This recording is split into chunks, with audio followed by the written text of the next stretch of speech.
అయితే సార్ ఇప్పుడు ఈ ప్రీ లాంచ్ ఆఫర్ అనేది బిల్డర్స్‌కి ఏ రకంగా ఉపయోగపడుతుంది? బిల్డర్స్కి డబ్బులు వస్తాయి కదమ్మా. ఇప్పుడు ఆల్రెడీ డబ్బులు లేవనే ప్రీ అడ్వాన్స్ ఇచ్చేస్తారా? అడ్వాన్స్ 90% 80% అడ్వాన్స్ తీసేసుకుంటారు. సో ఆ డబ్బులతో అంటే పబ్లిక్ మనీతో బిజినెస్ చేసేవాడే రియల్ బిజినెస్ మ్యాన్. మనం సొంతంగా డబ్బులు పెట్టి బిజినెస్ చేస్తే బిజినెస్ మ్యాన్ కాలేరు. మహేష్ బాబు సినిమా చూడండి, బిజినెస్ మ్యాన్. సో నేను అనేది ఏంటంటే బిల్డర్స్ ఎందుకు ఫోర్గా అవుతున్నారంటే డబ్బులు నాకు కావాలి, నాకున్న లాభం ముందే ఫోర్గా అవుతున్నాను, నాకు లాభం వస్తుంది తర్వాత వస్తుంది. ఇప్పుడు ప్రాజెక్ట్ ముందుకెళ్ళాలని డబ్బులు కావాలి కాబట్టి డబ్బులు ఈ విధంగా పూల్ చేసుకుంటా. ఒక 60% 70% షేర్ అమ్మేస్తా, మిగతా ఉంచుకొని అది ఎక్కువ రేట్కి అమ్ముకుంటా. ఈ లాభం ఈ నష్టం అక్కడ కవర్ చేసుకుంటా. నార్మల్గా ప్రాపర్టీ కొనేటప్పుడు రెంట్కి ఇస్తూ ఉంటారు కదా, అంటే ప్రాపర్టీ కొన్న తర్వాత వాటిని వదిలేసి ఎక్కడో ఉంటారు ఓనర్స్, అవి రెంట్కి ఇచ్చేసి వెళ్ళిపోతూ ఉంటారు. సో ఆ రెంట్కి ఇచ్చేటప్పుడు ఆ టెనెంట్ని ఎలా నమ్మాలి? అంటే ఎవరో కొత్త పర్సన్ వస్తారు, వాళ్ళని నమ్మి మనం అంత ప్రాపర్టీని వాళ్ళ చేతిలో పెట్టెళ్ళలేం కదా. సో ఎలాంటి కేర్ అండ్ ప్రికాషన్స్ తీసుకోవాలి ఒకరికి? సింపుల్ అమ్మా. నేను లక్కీగా లాస్ట్ ఒక 30-35 ఇయర్స్ నేను రెంట్కి ఇస్తూ పోతాను. ఒక 5-6 ఫ్యాక్టరీలు చూసుకుంటా. ఎందుకంటే మనం అక్కడ ఉండం, మనం ఉండే వేరు జాగా వేరు, మన ఇల్లు ఉండే వేరు, రెంట్కి చెల్లి వేరు.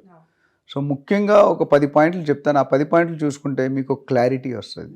యాజ్ ఏ ఓనర్గా మనం ఫస్ట్ ఏం చేయాలంటే టెనెంట్ యాటిట్యూడ్ ఎట్లా ఉంది, టెనెంట్ బిహేవియర్ ఎట్లా ఉంది, టెనెంట్ జాబ్ పరిస్థితి ఏంటి, జాబ్ ఆర్ బిజినెస్ అంటే ఇన్కమ్ లెవెల్స్ వేరియబుల్ ఉందా. బిజినెస్ అనుకో వేరియబుల్ ఉంటుంది, అదే జాబ్ ఎంప్లాయీ. జాబ్లో కూడా ప్రైవేట్ జాబులు వేరు, గవర్నమెంట్ జాబ్స్ వేరు. గవర్నమెంట్ జాబ్స్ అంటే కంపల్సరీ స్టేబుల్ ఇన్కమ్. ఇప్పుడు రైల్వేస్ ఉందనుకోండి, రైల్వేస్ ఫస్ట్ అవగానే శాలరీ పడిపోతుంది.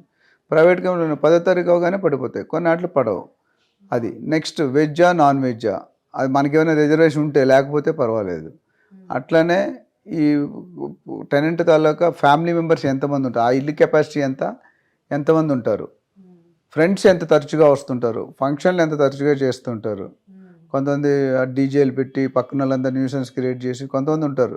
కొన్ని కమ్యూనిటీలు, I don't want to name the communities, కొన్ని కమ్యూనిటీలు భారీ ఎత్తున, మీరున్న కమ్యూనిటీల్లోనే చెప్తున్నాను, బషీర్బాగ్ అట్లా.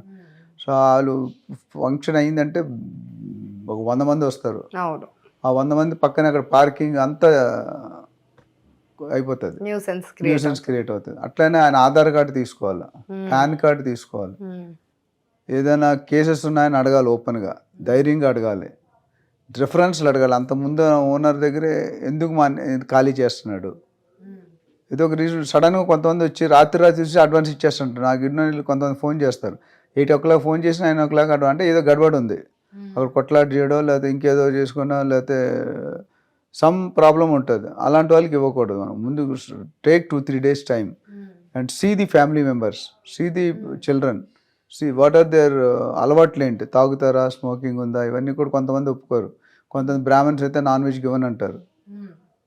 అట్లనే చుట్టాలు తరచుగా ఎంతమంది వస్తారు, పార్కింగ్ ఎన్ని కార్లు ఉన్నాయి, ఎన్ని వెహికల్స్ ఉన్నాయి, అంతకుముందు ఉన్న 2 పాత ఇల్లులో ఎంతకాలం ఉన్నారు, వాళ్ళు ఓనర్ నెంబర్ తీసుకొని రిఫరెన్స్ అడగాలి. అట్లానే వీళ్ళు కంపెనీలో పనిచేస్తే అది బిజినెస్ చేస్తే అక్కడ ఒకళ్ళు ఉన్నట్టు రిఫరెన్స్, ఒక రిఫరెన్స్ అని కంపల్సరీ తీసుకొని పాత వాళ్ళ కంపెనీ బాస్ అడగాలి, ఈయనకి ఇవ్వాలనుకుని. పెళ్లి చూపులు ఎలా చేస్తామో ఇంచుమించు అంతే. రియల్ ఎస్టేట్ అక్కడ నుంచి ప్రాపర్టీ బయ్యర్ సెల్లర్ గురించి, ఇక్కడ అమ్మాయి అబ్బాయి గురించి, మిగతా అన్నీ సేమ్ టు సేమ్. అక్కడ రేట్ ఫిక్స్ చేస్తారు, ఇక్కడ కట్నం ఫిక్స్ చేస్తారు, అక్కడ ఎమ్యూనిటీస్ మాట్లాడతారు, ఇక్కడ శారీ మాట్లాడతారు. అట్లా అన్నీ చూసుకుంటే అదే ప్రాసెస్.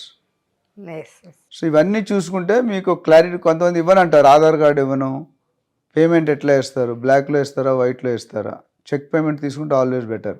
ప్రాపర్టీ ట్యాక్స్ మీరే కట్టాలి, ఎప్పుడు కూడా టెనెంట్ని కట్టమని చెప్పకూడదు ప్రాపర్టీ ట్యాక్స్. సో అట్లా టైమింగ్స్ ఏమైనా ఉన్నాయి, గేట్ క్లోజింగ్ ఏమైనా ఉందా, ఒకవేళ గేటెడ్ కమ్యూనిటీ అయితే ఎమ్యూనిటీస్ ఏమున్నాయి, మెయింటెనెన్స్ ఎంత, అడ్వాన్స్ ఎంత, ఇంక్రీజ్ ఎంత ఎవ్రీ ఇయర్కి. సో ఇలాంటి ఫ్యాక్టర్స్ అన్నీ కూడా మనం చెక్ చేయాలి. రెంట్ ఎంత, బేసిక్ రెంట్ ఎంత, మెయింటెనెన్స్ ఛార్జీలు ఎక్స్ట్రా ఉన్నాయా. ఇండిపెండెంట్ హౌస్కి అయితే జనరల్ మెయింటెనెన్స్ ఉండదు. ఫ్లాట్లు అంటే 20,000 ఉంటే ఒక 2,000-3,000 మెయింటెనెన్స్ కాస్ట్ ఉంటుంది. ఆ మెయింటెనెన్స్లో ఏమేమి వస్తాయి, ఏమేమి రావు, ఇవన్నీ కూడా టెనెంట్కి ముందే చెప్పాలి. మీరు చెప్పి రెంటల్ అగ్రిమెంట్ ఎంటర్ అవ్వడం బెటర్ ఈ రోజుల్లో. ఎందుకంటే ఎవరో నక్సలైట్లు రావచ్చు, ఇంకెవడో తెలియని మొక్క రావచ్చు, చూస్తున్నాం. కేరళలో అయితే ఇదే ఉంటుంది సార్. కేరళలో అగ్రిమెంట్ లేనిది వాళ్ళు రెంట్కి ఇవ్వరు, బయట వాళ్ళకి కానివ్వండి, ఎంత తెలిసిన వాళ్ళైనా సరే, అది అక్కడ రూల్. అంటే ఎందుకంటే కేరళలో బాగా టూ మచ్ ఎడ్యుకేషన్ ఉంటారు. అక్కడ లేడీస్ కూడా MA, MML ఉంటాయి. సో అక్కడ ఇండస్ట్రీలు పైకి రాకపోవడం కారణం కూడా అదే. కేరళలో ఇండస్ట్రీలు పనిచేయవు మీరు చూస్తే. అవును, వాడికి తెలిసినంతలా ఎండికి కూడా ఎక్కువ తెలియదు. ఎంఎన్సీస్ కూడా ఎక్కువ ఉండవు. ఎంఎన్సీ కదా, ఏ ఇండస్ట్రీ అనేది చాలా బేర్ మినిమం. అర్థమవుతుందా మీకు?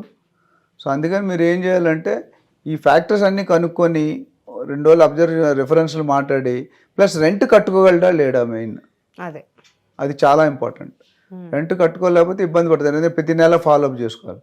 నేనైతే ఏం చెప్తానంటే యాజ్ ఎ ఓనర్గా 3 కండిషన్లు పెడతాను. ఒకటి, నా ఇల్లుని మీ ఇల్లులాగా చూసుకోవాలి. ఓకే. నెంబర్ 2, పక్కింటి వాళ్ళకి న్యూసెన్స్ క్రియేట్ చేయకూడదు పక్కన విలేజ్లో. నెంబర్ 3, లాస్ట్ టైం మీద రెంట్ ఇవ్వాలి. నేను ఫాలోఅప్ చేసుకునే వ్యవహారం పెట్టుకోవద్దు. 10వ తారీఖు అంటే 10వ తారీఖు సాయంత్రం పడిపోవాలి అమౌంట్. 11 అనేది తీసుకోకు. ఈ 3టికి ఒప్పుకుంటే పేపర్ సైన్ చేయి, ఇల్లు జాయిన్ అవ్వు. లేదా నాట్ ఖాళీగానే పెట్టుకుంటా, ఇల్లు ఇవ్వను. ఎవరు ఉన్నారని ఇవే కావాలి కదా, అంతే. ఇవి చూసుకుంటేనే మీరు ఇవ్వాలి. నేను చెప్పిన క్వశ్చన్లు అన్నిటికీ కూడా మీకు సరైన సాటిస్ఫైడ్ ఆన్సర్స్ వస్తే మాత్రం మీరు ముందుకెళ్ళండి, లేకపోతే better to keep the house ideal. Okay. And అలాగే అడ్వాన్స్ తీసుకుంటూ ఉంటారు చాలా మంది. అవును. సో ఇప్పుడు మీరు చెప్పింది ఓనర్ పాయింట్ ఆఫ్ వ్యూ నుంచి చెప్పారు. టెనెంట్ ఎలా చూడాలి ఒక ఇంటిని? టెనెంట్ కూడా ఇప్పుడు దీనికి ఆపోజిట్ పాయింట్. ఇప్పుడు టెనెంట్ దిగేటప్పుడు ఓనర్ గురించి తెలుసుకోవాలి.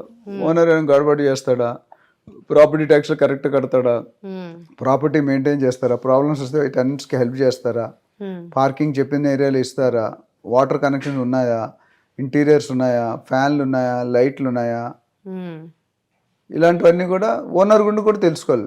మెయిన్లీ అసలు ప్రాపర్టీ ఈందేనా, ఓనర్దేనా, ఆయన ఆధార్ కార్డు పాన్ కార్డు కూడా తీసుకోవాలి మీ దగ్గర రిఫరెన్స్కి. ఎందుకంటే కంపెనీలకి అయితే సబ్మిట్ చేయాలి మనం, రెంటల్ అగ్రిమెంట్ సైన్ చేయాలి. సో మీకున్న రిక్వైర్మెంట్స్ డాగ్ ఉంటే డాగ్ ఉన్నదని చెప్పాలి. కొంతమంది ఓనర్స్ అరేంజ్ యాక్సెప్ట్ చేస్తారు, కొంతమంది ఓనర్స్ యాక్సెప్ట్ చేయరు. అట్లా మెంబర్స్ ఎంత అని డిక్లేర్ చేయాలి. రెంటల్ 1, 2 భార్య భర్త పిల్లలు అమ్మ నాన్న ఎవరు ఉంటారో ఎన్ని మెంబర్ డిక్లేర్ చేయాలి. ఆ మెంబర్స్కి రెంట్ ఎంతో రాసుకోవాలి, ఎస్కలేషన్ ఎంతో రాసుకోవాలి, అడ్వాన్స్ ఎంతో రాసుకోవాలి. సో ఓనర్ మీకోసం ఎలాగైతే చెక్ చేయాలి, మీరు కూడా సేమ్ ఓనర్ గురించి చెక్ చేసి తెలుసుకోవాలి. చెకింగ్ అనుకుంటే కానీ తెలుసుకోవాలి. What is this advance sir? అంటే అడ్వాన్స్ 2 నెలలు అడుగుతారు, కొంతమంది 3 నెలలది కూడా అడిగేస్తుంటారు. బెంగళూరులో 1 year అడుగుతారు, బెంగళూరులో కర్ణాటకలో 1 year అడుగుతారు. అవునా? మ్యాండేటరీ అది? మ్యాండేటరీ. ఎందుకంటే మీకు లక్షల ప్రాపర్టీ మీకు ఇస్తున్నాడు, మీ దగ్గర నుండి కమిట్మెంట్ ఏముంది? కొంతమంది ఇంటీరియర్స్ ఇస్తారు, డ్యామేజ్ చేసి ఫుల్లీ ఫర్నిష్ ఇస్తారు, దానికి రెంట్ ఎక్కువ ఉంటుంది. గ్యారంటీ నువ్వు రేపు 2 ACలు ఎత్తుకెళ్ళిపోతాయి రాత్రి ప్లస్ చెప్పకుండా ఖాళీ చేసి డ్యూస్ పెట్టి. అందుకని 2 to 3 months అనేది రెసిడెన్షియల్కి, 6 months అనేది కమర్షియల్కి. జనరల్గా యాప్టబుల్.